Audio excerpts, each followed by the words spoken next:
தொடக்க நூல் அதிகாரம் 25. ஆபிரகாம் கெற்றூரா என்ற பெயருடைய வேறொரு பெண்ணை மணந்து கொண்டார். அவருக்கு சிம்ரன், யோக்சான், மெதான், மிதியான், இஸ்பாக்கு, சூவாகு என்பவர்களை பெற்றெடுத்தார். யோக்சான் சேபாவையும் தெதானையும் பெற்றான். தெதானின் புதல்வர் ஆசூரிம், லெத்தூசிம், லயுமிம் ஆவர். மிதியானின் புதல்வர் ஏப்பா, ஏப்பேர், ஆனோக்கு, அபிதா, எல்தாயா ஆவர். இவர்கள் அனைவரும் கெற்றூராவின் புதல்வர்.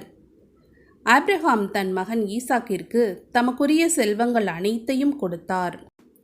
ஆனால் அவருடைய மறுமனைவியின் பிள்ளைகளுக்கு அன்பளிப்புகளை கொடுத்து தாம் உயிரோடிருக்கும் போதே தம் மகன் ஈசாக்கிடமிருந்து பிரித்து கீழ்த்திசை நாட்டிற்கு அனுப்பிவிட்டார். ஆபிரகாம் 175 ஆண்டுகள் வாழ்ந்தார். அவர் முதியவராகி நிறைந்த வாழ்நாட்களை கடந்து நல்ல நரை வயதில் இறந்து தம் மூதாதையரோடு சேர்த்து கொள்ளப்பட்டார். அவர் புதல்வர்களாகிய ஈசாக்கும் இஸ்மயேலும் மம்ரே நகருக்கு கிழக்கே இத்தியானா சோவாரின் மகன் எப்ரோனுடைய நிலத்தில் இருந்த மக்பேலா குகையில் அவரை அடக்கம் செய்தனர். ஆபிரகாம் அந்த நிலத்தை தான் இத்தியரிடமிருந்து விலைக்கு வாங்கியிருந்தார். அதில் அவர் தம் மனைவி சாராவோடு அடக்கம் செய்யப்பட்டார். ஆபிரகாம் இறந்த பின் அவர் மகன் ஈசாக்கிற்கு கடவுள் ஆசி வழங்கினார். பெயர் லெகாய் ரோயி என்ற இடத்தில் ஈசாக்கு வாழ்ந்து வந்தார்.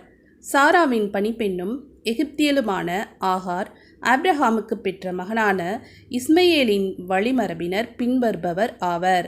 பிறந்த வரிசையின்படி இஸ்மயேலின் புதல்வரின் பெயர்கள்: இஸ்மயேலின் மூத்த மகன் நெபயோத்து, கேதார், அத்பியேல், மிப்சாம், மிசுமா, தூமா, மாசா. அதாது, தேமா, எட்ரோர், நாப்பிசு, கேத்தமா இவர்களே இஸ்மயேலின் புதல்வர்கள். 12 குலங்களின் தலைவர்களான இவர்கள் தாம் குடியிருப்புகளுக்கும் பாளையங்களுக்கும் தம் பெயர்களையே இட்டனர். இஸ்மயேல் மொத்தம் 177 ஆண்டுகள் வாழ்ந்த பின் இறந்தார். அவர் இறந்து தம் இனத்தாரோடு சேர்த்து கொள்ளப்பட்டார். அவர்கள் அவிலாவுக்கும் சூருக்கும் இடைப்பட்ட பகுதியில் வாழ்ந்து வந்தனர். இது எகிப்தியருக்கு கிழக்கே அசீரியா வரை உள்ளது. இவர்கள் தங்கள் சகோதரர்கள் அனைவரையும் விட்டு பிரிந்து வாழ்ந்தனர்.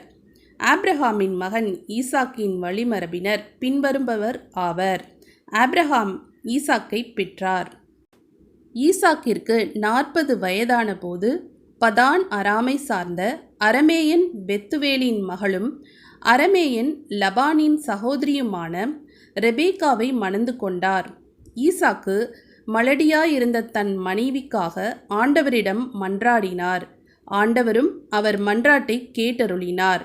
அவர் மனைவி ரெபேக்கா கருத்தரித்தார். ஆனால் அவருடைய கருப்பையில் 2 புதல்வர்கள் தங்களுக்குள் முட்டி மோதி கொண்டனர். அதை உணர்ந்த அவர், எனக்கு இப்படி நடப்பது ஏன் என்று ஆண்டவரிடம் கேட்கச் சென்றார். ஆண்டவர் அவரை நோக்கி, உன் கருப்பையில் 2 இனங்கள் உள்ளன. உன் வயிற்றிலிருந்தே ஈரினத்தார் பிரித்திருப்பர்.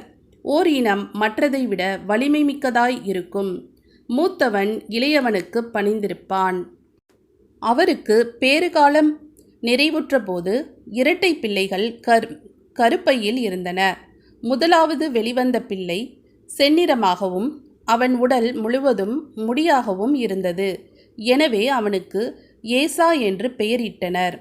2வது பிள்ளை தன் சகோதரன் ஏசாவின் குதிங்காலை கையில் பற்றி கொண்டு வெளியே வந்தான்.